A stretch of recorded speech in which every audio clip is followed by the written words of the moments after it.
4 भी एक यौगिक संख्या है, और इसका जब गुणनखंड निकालेंगे, जब इसको फैक्टराइज करेंगे, 2 से घटेगा 2 बार में, 2 से घटेगा 1 बार में, है ना। तो ये देखिए 2 गुना 2 गुना 1, ये कौन सी संख्या आपको ये बताना है। क्या ये सम संख्या है, विषम संख्या है, अभाज्य संख्या या परिमेय संख्या है। सम संख्या क्या होता है भाई, विषम संख्या क्या होता है, अभाज्य संख्या क्या होता है, और परिमेय संख्या क्या होता है, ये आपको ऑलरेडी पता है।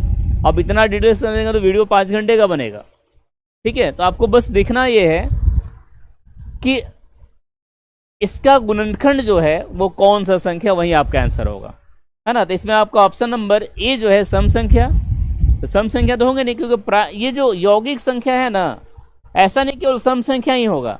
15 अगर लेते हैं 15, तो 15 विषम है फिर भी यौगिक है ना, क्योंकि 3 से भी घटेगा, 5 से भी घटेगा और 15 से भी घटेगा। तो इसमें सम भी नहीं होगा, विषम भी नहीं होगा। अभाज्य संख्या किसको बोलते हैं, जिसके केवल 2 फैक्टर होते हैं, जिसके केवल 2 गुणनखंड होते हैं, है ना। तो इसका आंसर क्या होगा, परिमेय संख्या। ऑप्शन नंबर डी इसका करेक्ट आंसर है। तो वैसे आपको लगभग 50 से ज़्यादा क्वेश्चन हम करवाने वाले इस वीडियो में, तो केवल बैठे रहिए, ध्यान से देखते रहिए सारे वीडियोज को। इसका अभाज्य गुणनखंड क्या होगा, अगर आपने क्लास किया होगा, इसका वीडियो देखा होगा, तो ऐसे बहुत सारे हमने क्वेश्चन करवाया है, बहुत सारे क्वेश्चन हमने बताया है कि इसका अभाज्य गुणनखंड कैसे निकालते हैं, प्राइम फैक्टरेशन जिसको बोलते हैं। तो 1771 1771 का आप अभाज्य गुणनखंड निकालें, ठीक है। और अभाज्य गुणनखंड निकालने के बाद आप इसको पता कर सकते हैं इसमें कौन सा ऑप्शन सही होगा। भाई ऑप्शन भी आप बना सकते हो इसको गुना करेंगे, इसको गुना करेंगे, इसको गुना करेंगे, इसको गुना करेंगे, सबको गुना करेंगे। गुना करने के बाद देख लेंगे कि हमारा कौन सा इसमें ऑप्शन सही हो रहा है, ठीक है। नेक्स्ट, हाँ, ये क्वेश्चन जो तीसरा नंबर है ना, ये तो बार बार पूछता है और इस बार भी पूछेगा, ये पक्का लिख लो, कल एग्जाम में आने वाला है ये क्वेश्चन।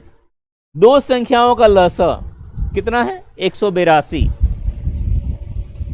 अगर आप लोग जुड़ रहे हैं तो कम से कम अपना नाम तो टाइप कर ही सकते हैं, और कहां से बिलोंग कर रहे हैं, कहां से आप देख रहे हैं वीडियो को, और अपने दोस्तों को शेयर भी कीजिए कम से कम, है ना।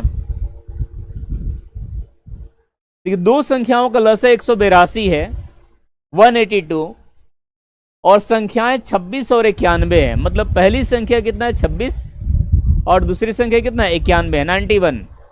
तो आपको बताना ये है कि उनका मसा क्या होगा। तो 2 संख्याओं का जब बात होती है तो होता है क्या, संख्याओं का गुणनफल इज इक्वल टू मसा गुना लसा होता है ना। मतलब लसा गुना मसा इज इक्वल टू संख्याओं का गुणनफल। लसा का मान कितना है, लसा 182, 182 रखिए यहाँ पे, गुना मसा, असंख्याएं कितने, 26 और 91। तो मसा जब निकालिएगा तो 26 गुना 91 बटे में कितना, 182। सॉल्व कीजिए इसको और उसके बाद आप इसका आंसर पता कर सकते हैं, है ना। ठीक, नेक्स्ट,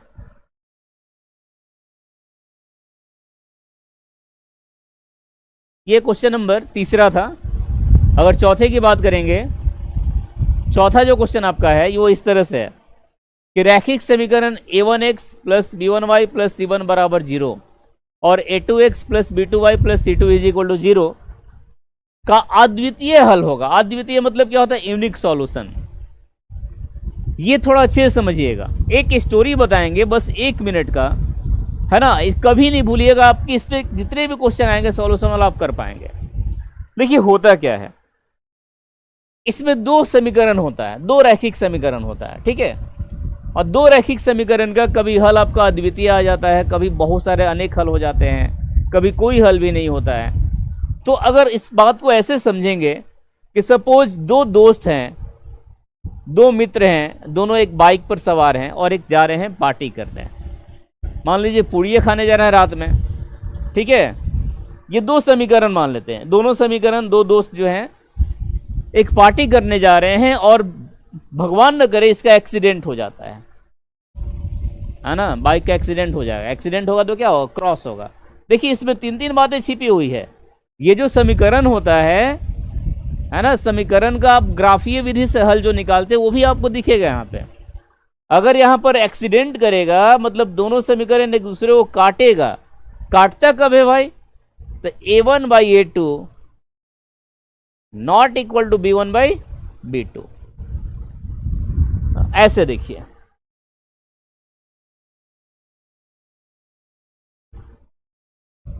ठीक है, जब काटता है तो उसके पास एक ही सॉल्यूशन होता है कि वो हॉस्पिटल जाएगा। इसके बारे में हम चर्चा करेंगे जब उस चैप्टर को पढ़ाएंगे तब डिटेल्स में। अभी हम बहुत सारे क्वेश्चन कर रहे हैं तो इसमें ध्यान से बस इतना ही समझिए कि हमारा मुद्दा क्या है।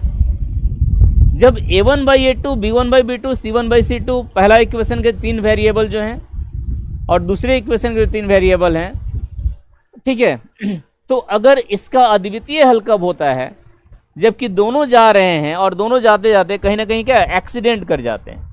और एक्सीडेंट करेंगे मतलब a1/a2 भी जा रहा है, b1/b2 भी जा रहा है, दोनों जा रहे हैं एक बाइक पे, और जाते जाते क्या हुआ, कहीं ना कहीं एक्सीडेंट हो गया। जब एक्सीडेंट होगा तो उसके पास बस एक ही ऑप्शन होगा, हॉस्पिटल जाना है। तो वैसे केस में बस आपके पास एक ही सॉल्यूशन होता है। तो ये आपका ऑप्शन नंबर सी इसका करेक्ट है। ठीक है, नेक्स्ट, ये 5 नंबर उसी से रिलेटेड है, आप इसको कर सकते हैं। 72 किलोमीटर प्रति घंटा को बदलना है भाई मीटर प्रति सेकंड में, है ना, कितना आएगा, किलोमीटर प्रति घंटा को जब बदलेंगे। तो बच्चा वाला क्वेश्चन आपने क्लास 2-3 में किया होगा। कैसे करते हैं देखो, क्या है, किलोमीटर बाई में घंटा, बदलना किसमें, मीटर में। जब किलोमीटर को मीटर में बदलते हैं तो 1 किलोमीटर में कितना, 1000 मीटर होता है। तो 1000 मतलब 1000 से गुना करेंगे। और घंटे को जब बदलेंगे किस में, सेकंड में, तो 60 से जब गुना करेंगे तो किस में बदलेगा, मिनट में। एक और 60 से गुना कर देंगे तो किस में बदलेगा, सेकंड में बदलेगा। ठीक है, तो ये अगर कटाते हैं 0 0 कट जाएगा, 0 0 कट जाएगा, 2 से कटेगा 5 बार में, 2 से कटेगा 8 बार में, ये 3 बार में, सॉरी। तो 5 बटे में कितना आएगा, 3 गुना 6 मतलब 5 बटे में 18। इसका मतलब ये है कि आपके पास कोई भी वैल्यू हो, कितना भी मान दिया हो, जैसे 72 किलोमीटर प्रति घंटा, इसके जगह दूसरा भी अगर वैल्यू होता है तो उसमें हम 5 बटे में 18 से अगर गुना कर लेते हैं तो ये हमारा बदल जाता है किस में, मीटर प्रति सेकंड में। तो अगर 72 को गुना करते हैं 5 बटे में 18 से, ठीक है, तो जितना आएगा, हाँ कितना है, 4 बार में कटेगा ये, और 4 बचे 20 मीटर प्रति सेकंड। ऑप्शन नंबर बी 20 का सही है। शेयर कीजिए वीडियो को, लिंक को शेयर कीजिए ताकि जो लोग भी कल परीक्षा देंगे, जो कल एग्जाम देंगे मैथ का, उसके अंदर से डर निकल जाए। कॉसेक 30 डिग्री का मान क्या होता है। मान लीजिए कॉसेक आपको नहीं याद है, भूल गए हैं, साइन याद है ना, साइन 30 का मान कितना होता है, 1/2, 1/2, 1/2 जब साइन 30 का मान होता है तो साइन का अपोजिट तो कॉसेक होता है ना, साइन का उल्टा क्या होता है, कॉसेक। तो साइन थीटा का मान, साइन 30 डिग्री का मान अगर 1/2 है तो कॉसेक 30 डिग्री का मान जो होगा ये कितना होगा, 2/1 यानी कि 2। Option number D. 7 क्वेश्चन आपके हो गए हैं। ठीक है, ऑब्जेक्टिव में आपको करना है कितना भाई, 85 करना है केवल। ठीक है, नेक्स्ट,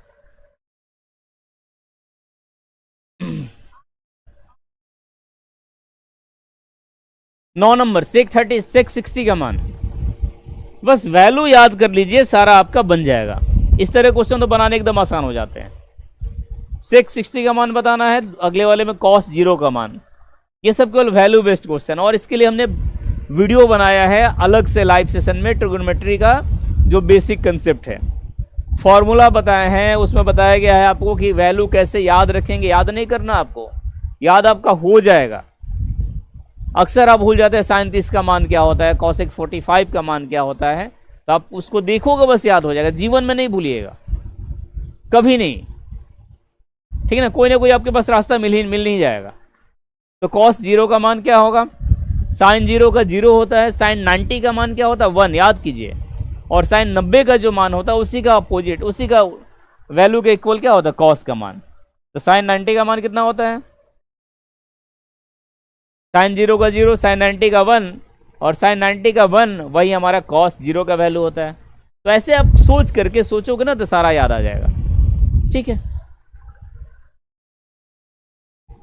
अगला tan 90 का मान क्या होगा, नहीं याद है, मान लीजिए भूल गए तो क्या करेंगे, क्या करेंगे इसमें, tan theta is equal to क्या होता है, याद कीजिए, sine theta by cos theta. तो साइन 90 का मान बाई में कॉस 90 का मान रख के भाग दे दो, डिवाइड कर दो, आंसर आ जाएगा आपका, है ना, कर सकते हैं आप लोग, कोई डाउट नहीं है इसमें। नेक्स्ट, साइन 60 इंटू कॉस 30, यहाँ पे बीच में जो है ये गुना लिखा गया है, मतलब इसका वैल्यू निकालना आपको। साइन 60 का मान कितना होता है, √3/2। जो मुझे लगेगा मैं आपको बताऊंगा ही बताऊंगा, कहीं कोई घबराने की बात नहीं है। क्वेश्चन वहीं स्किप किए जाएंगे जो कि बहुत आसान होंगे या जो आप एकदम आसानी से कर पाओगे। ठीक है, तो साइन 60 का मान √3/2 और कॉस 30 का मान भी इसी के बराबर होता है, √3/2। जब गुना करेंगे भाई तो √3 क्या हो जाएगा, 3 और 2 2 जाए कितना होगा, 4, 2 दूना 4, 3/4, यानी कि option number A is the correct. इस तरह से आप आसानी से सॉल्व, क्वेश्चन तो एकदम हलवा आया है ना, आने की उम्मीद है जो हम लेकर आए हैं। इसमें अगर आप बेसिक कंसेप्ट अगर आपका याद हो, समझ रहे हो अगर आप, तो आप आराम से कर सकते हैं, कहीं कोई परेशानी नहीं आएगी। 13 नंबर क्वेश्चन क्या है, अभी आपको बताया गया कि sine cos tan cosec sec cot का वैल्यू कैसे याद रखना है, इसके लिए आप वीडियो देखिएगा पीछे का। और अगर आपको अच्छी तैयारी करनी है तो आशीष पब्लिकेशन को सब्सक्राइब कीजिए। क्या है अगला क्वेश्चन, 1 - tan² 45 डिग्री, tan 45 का मान होता है कितना है, याद है ना, tan 45 का वैल्यू कितना होता है। सर कल मेरा मैथ का पेपर, आप इस वीडियो को केवल देखिए, आपका मैथ में मैं आपको भरोसा दिलाता हूं 80+ स्कोर कीजिएगा, एकदम नो डाउट 90+ कीजिएगा। ठीक है, आप इसको शेयर कीजिए ना, आपके जितने भी दोस्त हैं उसको शेयर कीजिए, क्योंकि ये जो वीडियो आप ही के लिए है। ठीक ना, एकदम भरोसा रखिए कि क्वेश्चन यही आने वाला है, कहीं कोई दिक्कत नहीं आएगी। आप सारे वीडियो को देखिए, बस एक वीडियो देख लो, आपके लिए एग्जाम में अच्छे मार्क्स लाने के लिए एकदम फिक्स है। ठीक है, इसको शेयर कीजिए। 1 - tan² 45 डिग्री बाई में 1 + tan² 45 डिग्री, क्या होगा इसमें, tan 45 का मान कितना होता है, याद है, नहीं याद है, कोई बात नहीं, हमको भी नहीं याद है। क्या करेंगे, tan 45 का मान निकालने के लिए sin 45/cos 45। ओके सर, बिल्कुल आप इस पर बने रहें और देखिए इस वीडियो में ही, बस एक वीडियो में आपका कैसा तैयारी हो जाता है कल के एग्जाम के लिए। तो sin 45 का मान 1/√2 और cos 45 का मान 1/√2। 1/√2 को 1/√2 से भाग दे 1 होता है ना, और tan 45 का वैल्यू कितना होता है, 1 होता है। तो 1 - tan² 45 डिग्री अगर बात करेंगे इसका, तो 1 - 1 का स्क्वायर बाई में 1 माइनस tan 45 फिर कितना है, +1 का स्क्वायर। तो 1 - 1 1 + 1 कितना आएगा, 0/2। 0/2 मतलब क्या, हाँ 0 ना, 0। आराम से आप देख सकते हैं, option number D is the correct. ठीक है, जितने भी लोग बिहार बोर्ड की परीक्षा देने वाले हैं सभी को शेयर कीजिए जो आपके संपर्क में है, क्योंकि ये जो वीडियो आप ही के लिए है। अगर आप केवल इस वीडियो को देख लेते हैं तो मैथ में तो अच्छा स्कोर आपका कोई रोकने वाला नहीं है। ठीक है, इसके बाद अगला क्वेश्चन जो आता है हमारा 15 नंबर, सेक थीटा बराबर cosec theta.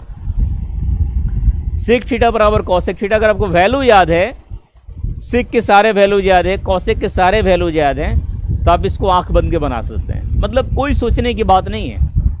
Sec theta equal to cosec theta, तो थीटा का मान क्या होगा।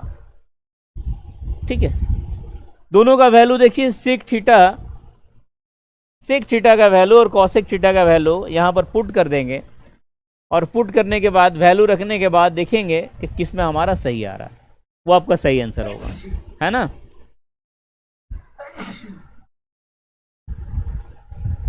ये क्वेश्चन जो है थोड़ा लॉजिकल, इसको हमने बताया भी था कि साइन थीटा में थीटा का मान 0 से 90 तक बढ़ाने पर साइन का क्या प्रभाव पड़ता है। ठीक है, इसमें क्या प्रभाव पड़ेगा। देखिए, साइन थीटा में थीटा का मान जब बढ़ाएंगे तो हमेशा थीटा का मान क्या बढ़ता है, क्योंकि आप देखोगे साइन 0 का मान 0, साइन 30 का मान 1/2, 0 से बड़ा है ना 1/2। तो इस तरह से आप जब देखेंगे तो वैल्यू हमेशा क्या इंक्रीज करता है। ठीक है, नेक्स्ट 17 नंबर क्या कहता है, tan a + b = √3।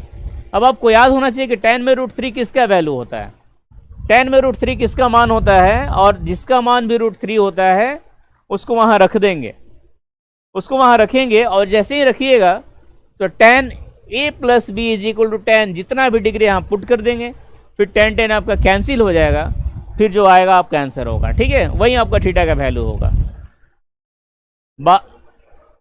बात अगर अगले क्वेश्चन की करते हैं 18 नंबर, तो 18 नंबर में कहता है कि बिंदु x1 y1 और x2 y2 को मिलाने वाली रेखाखंड को m1 अनुपात m2 के अनुपात में आंतरिक रूप से विभक्त करता है, तो उस बिंदु का क्या भुजा होगा, बिंदु का निर्देशांक क्या होगा, है ना। ये तो फॉर्मूला है, फॉर्मूला है जिसको सेक्शन फॉर्मूला बोलते हैं।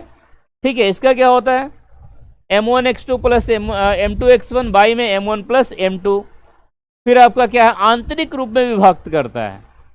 ठीक ना, तो इसका ऑप्शन नंबर, आप केवल आपको सेक्शन फॉर्मूला याद करके आप इसको सॉल्व कर सकते हैं, बना सकते हैं। ठीक है, हम आपको बोलेंगे 50 क्वेश्चन तो आपको करवा ही देंगे। ये जो है ये भी आप सेक्शन फॉर्मूला पुट कीजिएगा, बिंदु 4 और -3 और 8 और 5 को मिलाने वाली रेखाखंड को 3:1 के आंतरिक अनुपात में क्या करना, विभक्त करना है।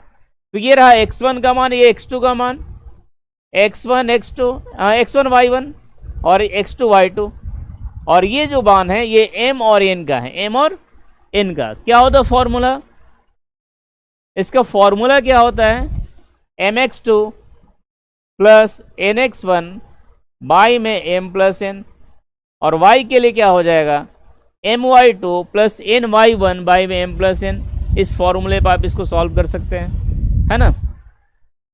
अगर बात अगले क्वेश्चन के 20 नंबर, ये क्या कहता है कि बिंदु -1 और 7 और 4 और -3 को मिलाने वाली रेखाखंड को 2:3 में विभक्त करता है। मतलब ये देखिए 19 और 20 एकदम सेम टॉपिक से है और सेम क्वेश्चन भी है, इसको आप कर सकते हैं खुद से।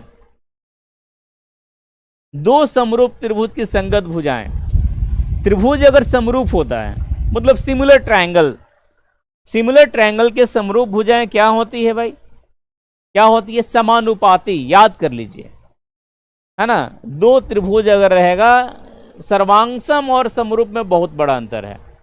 ये समरूप हो गया, सर्वांगसम मतलब क्या, जो कि एकदम इक्वल रहे, एक दूसरे पर रखे तो नीचे वाला पूरा ढक जाए। ये समरूप त्रिभुज, और समरूप त्रिभुज की जो भुजाएं होती है ना, जो संगत भुजाएं होती है, हमेशा ये समानुपाती मतलब समान अनुपात में रहेगा। ठीक है, ये त्रिभुज एबीसी समरूप है डीईएफ का।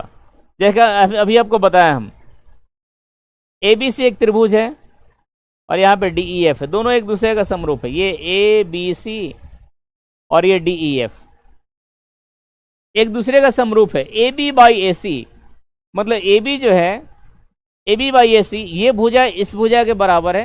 तो इसका क्या हो जाएगा, मतलब इसमें ए बी को पहले रखा तो इसमें आप डी ई को पहले रखिएगा, क्या हो जाएगा डी ई बाई में, इसमें ए सी को डिनोमिनेटर मतलब हर बनाया, तो आप किसको हर बनाइएगा, डी एफ को बनाइएगा, डी एफ, डी बाई में डी एफ, मतलब ऑप्शन नंबर बी आपका इसका सही होगा। ठीक है, अगले क्वेश्चन में थोड़ा स्पीड कराते हैं आपको, क्योंकि वैसे टाइम बहुत ज़्यादा लग जाएगा।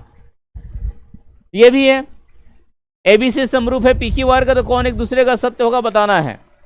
ठीक है, तो आप दो समरूप त्रिभुज का फोटो बना लीजिए पहले, और दो समरूप त्रिभुज ऐसे पिक्चर बनाइएगा, तो उसमें देखिएगा कि कौन एंगल, कौन कोण जो है एक दूसरे का बराबर नहीं है। ठीक है, अर्धवृत्त का कोण क्या होता है, रट लेना है, समकोण होता है 90 डिग्री।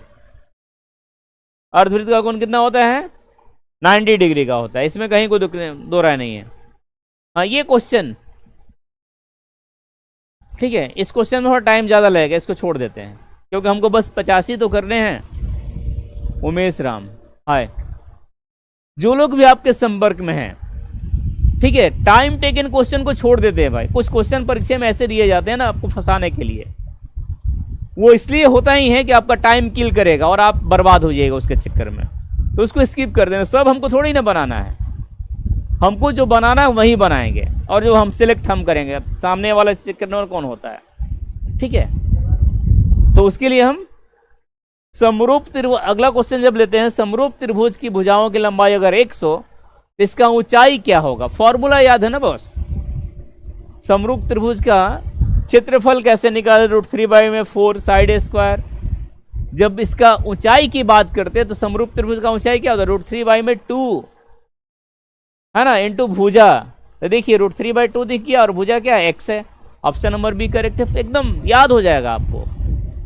हमने क्या बताया, कुछ क्वेश्चन ऐसे ही होते हैं जो कि उसको छोड़ना ही छोड़ना होता है ना, तो वैसे क्वेश्चन हम भी स्किप करेंगे, वो टाइम किल करेगा आपका।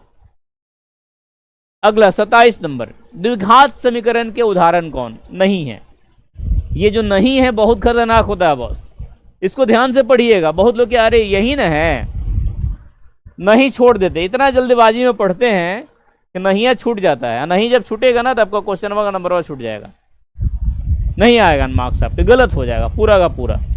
पूछ रहा है क्या कि कौन इसमें उदाहरण नहीं है, आप क्या कीजिएगा कि कौन उदाहरण है, ये ना करेंगे।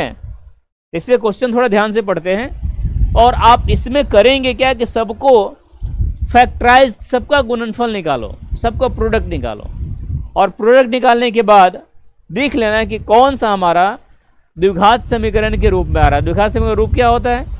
तो ax² + bx + c = 0, ऐसे आप देख सकते हैं, ठीक है।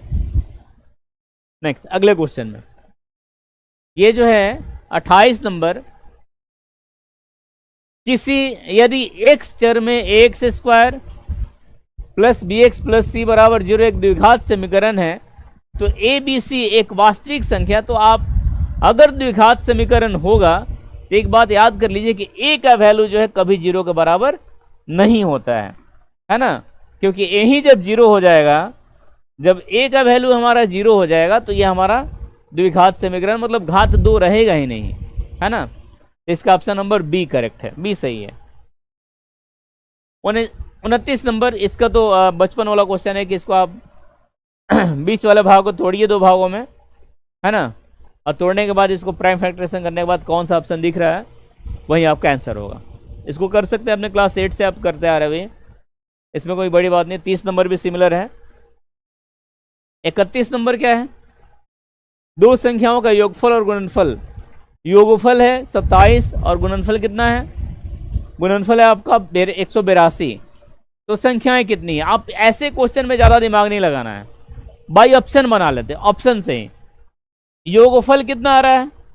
27 आ रहा है, मतलब जोड़ने पर 27 आ रहा है और गुना करने पर 182। जोड़िए ना भाई, 13 14 जोड़ते हैं कितना? 27 आएगा ना, और गुना करने पर 182 आना चाहिए। तो यहाँ पे 4 में 3 से करेंगे तो चढ़ती हैं 12, मतलब इकाई के स्थान पर इकाने की संभावना है, लेकिन इसमें 5 दूना 10, ये तो नहीं होगा, 0 हो जाएगा इकाई के स्थान पे।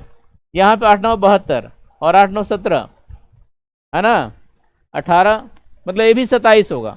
तो या तो आपके पास ये होगा, ये दोनों तो नहीं होंगे, क्योंकि 0 और 7 को गुना करेंगे तो कितना आएगा? 0 आएगा। ये दोनों तो ऐसे ही कट गए। अब इस दोनों का आप गुना कर लीजिए, किसका गुणनफल 182 आ रहा है वही आपका आंसर होगा, ठीक है। तो ऐसे क्वेश्चन के लिए हम बहुत लोग क्या करते हैं कि समीकरण मान के बनाते हैं, नहीं बनाना है, बाई ऑप्शन बनाइए।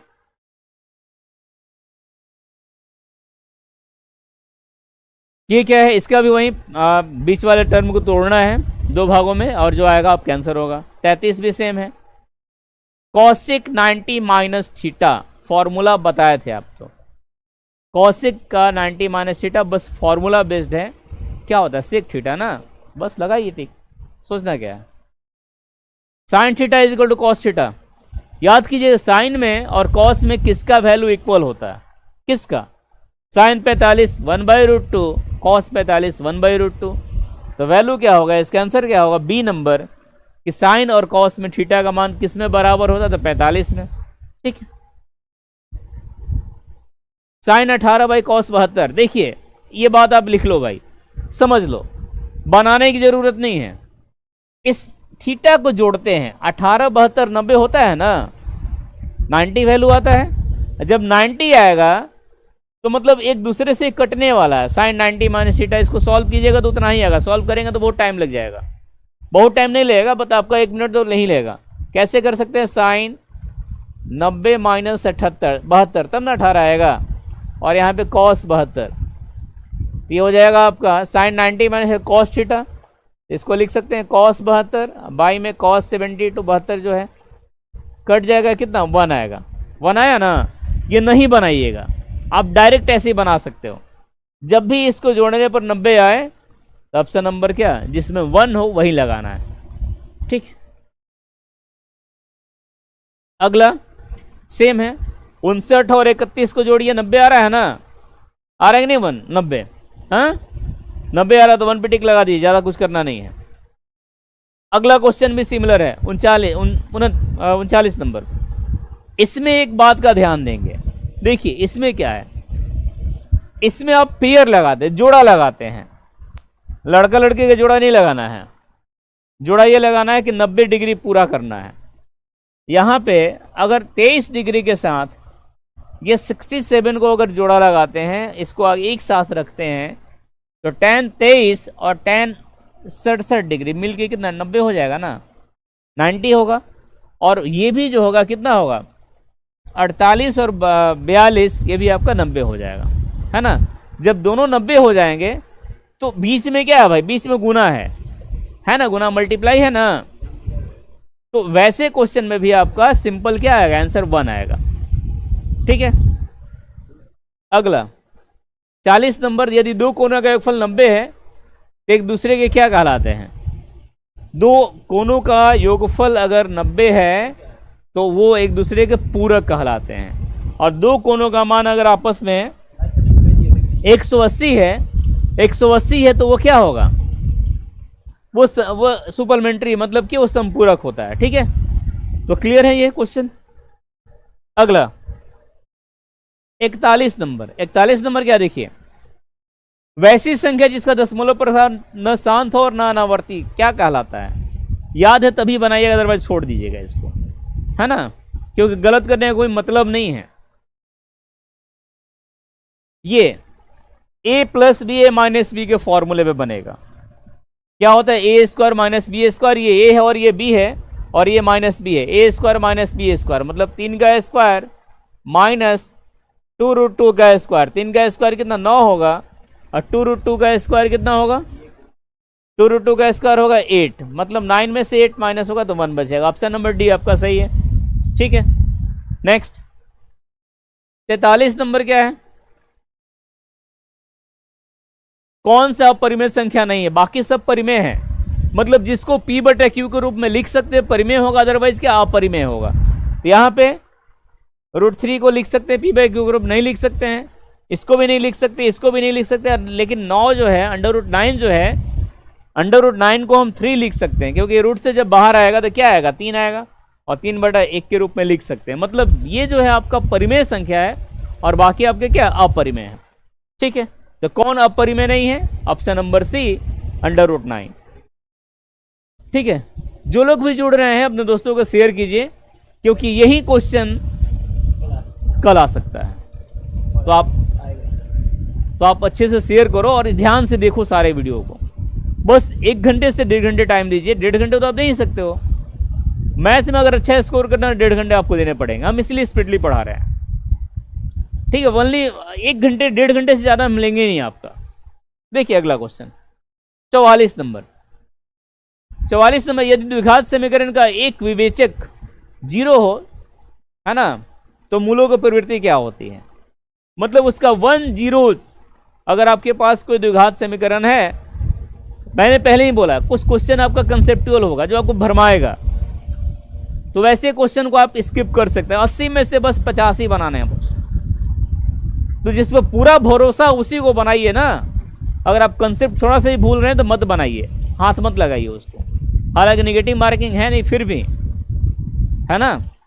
तो अगर आप याद किए हैं कि द्विघात समीकरण का विवेचक 0 होता तो मूलों का प्रवृत्ति क्या होता, तो आप ऐसे कर सकते हैं। अदरवाइज इसके लिए तो हम जब क्लासेस लेंगे जब इस चैप्टर का, तो उसमें आपको अच्छे से क्लियर होगा कि ऐसे कंडीशन में क्या होता है। ठीक है रानी, हाय। जो लोग भी जुड़े हैं, वीडियो को शेयर कीजिए अपने इस लिंक को, क्योंकि क्वेश्चंस जो हैं बहुत इंपॉर्टेंट है। शायद कल यही रहेगा, कंफर्म तो मैं नहीं बोलूँगा, लेकिन आप कह समझ सकते हैं, भावनाओं को समझिए, कल यही क्वेश्चन आने वाला है। ठीक है,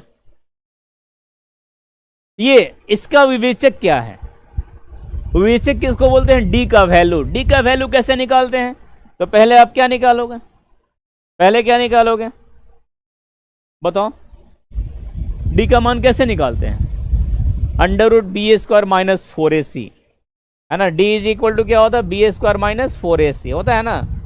तो बी का मान कैसे निकलता है, तो ये रहा ए का मान, ये रहा बी का मान, मतलब ए का मान 2, बी का मान -√3 और सी का मान कितना है, 5 है। तो BA² - 4AC का वैल्यू पे इसको पुट कर लीजिए, आ जाएगा आपका आंसर। पंडित जी नमस्कार, पंडित जी हाय, कैसे हैं, कैसी चल रही तैयारी, बाकी सब एग्जाम कैसे दिए आप लोग, साइंस वगैरह कैसा गया, इसके बारे में कुछ बताइए, क्योंकि बॉर्डन में तो पढ़ाई नहीं है ना होगा। विवेचक देखिए एक दूसरे का सिमिलर है, ये क्वेश्चन देखिए, इसमें विवेचक पूछ रहा था और इसमें आपके सामने उसका फॉर्मूला रख दिया, है ना। तो थोड़ा माइंड लगा के काम करते हैं, देखिए कैसा आपका काम आसान हो जाता है। क्वेश्चन में ही आपके फॉर्मूले दिए गए, अगले क्वेश्चन में ही 46 नंबर में, 45 में पूछा और 46 में उसका फॉर्मूला दिया है। इसी फॉर्मूला पे आप इसको पुट कर दे, आपका आंसर आ जाएगा, है ना। मस्त, चलो मस्ती रहना पर वीडियो को मस्ती से आप देखिए, शेयर भी कीजिए अपने दोस्तों के बीच, ताकि कल का जो पेपर है मैथमेटिक्स का, जिससे आपको डर लगता है, वो डर नहीं लगेगा एग्जाम हॉल में जाने के बाद।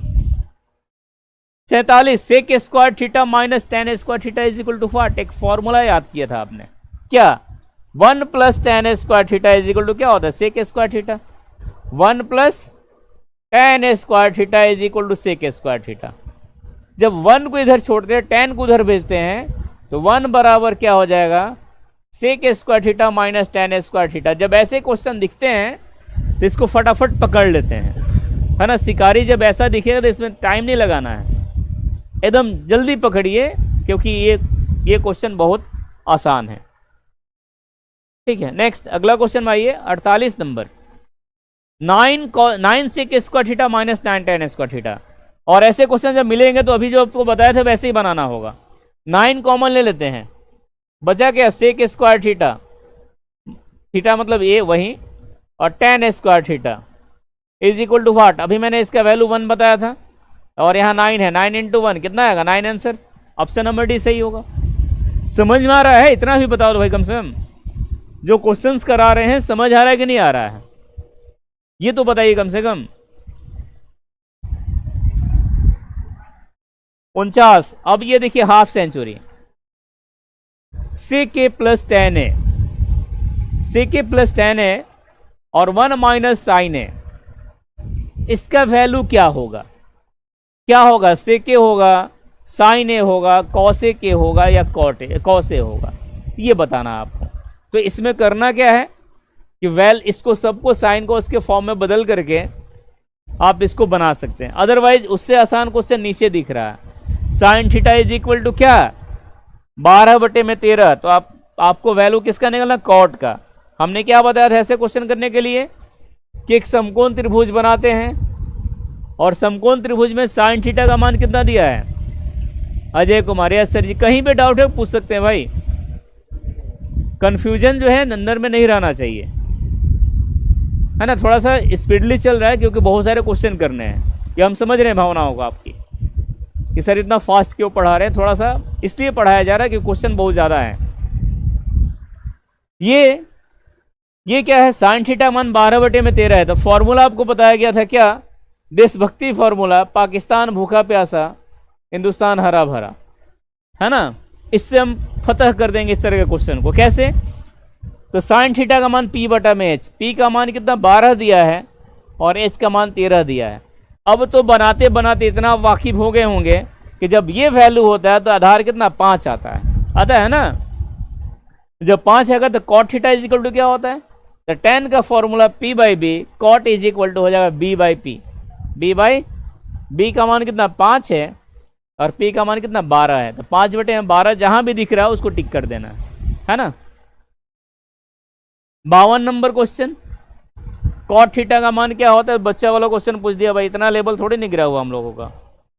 कॉट थीटा का मान क्या होता है बता देना है। Cot theta is equal to, जैसे कि tan theta is equal to क्या होता है साइन बाई कॉस, वैसे ही cot theta is equal to cos by sine. Option number B सही होगा, ठीक है। इसके बाद अगले क्वेश्चन में जाओ 54 नंबर, तो sine A plus sine A square A is equal to 1 और cos square A plus cos to the power 4 A is equal to 1।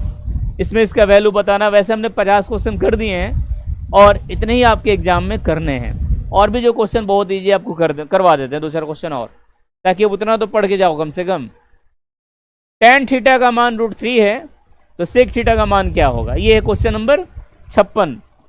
क्या करेंगे, tan theta is equal to √3। अब याद कीजिएगा tan में √3 किसका वैल्यू होता है, जो tan में √3 का वैल्यू होता है वही यहाँ पुट कीजिए, या इसको बाई में 1 कर लेंगे, एक तरीका और है, और इसको समकोण त्रिभुज पर रखेंगे तो p बाई बी क्या होता है, tan theta is equal to p by B. p का मान कितना है √3 और b का मान कितना 1 है, तो h निकाल लीजिए। h कैसे निकलेगा, √3 का स्क्वायर प्लस 1 का स्क्वायर, मतलब √3 प्लस 1 4 आ जाएगा, कितना 2 आएगा, ये 2 होगा। जब 2 आएगा, जैसे ही 2 आएगा, इसका वैल्यू जैसे ही 2 आएगा, तो आप सेक थीटा tan थीटा कुछ भी आप निकाल सकते हो, है ना। अगले क्वेश्चन में आइए 57 नंबर। सिमिलर tan थीटा का मान दिया, कॉसेक निकालना है, वाकिफ हो गए इससे। ये भी वैसे ही है, ठीक है। मतलब आपके काम जो है ना हो गए, आपके जितने काम हैं जो आपको चाहिए था वो हमने दे दिया ऑब्जेक्टिव में। अब आते हैं सब्जेक्टिव की तरफ।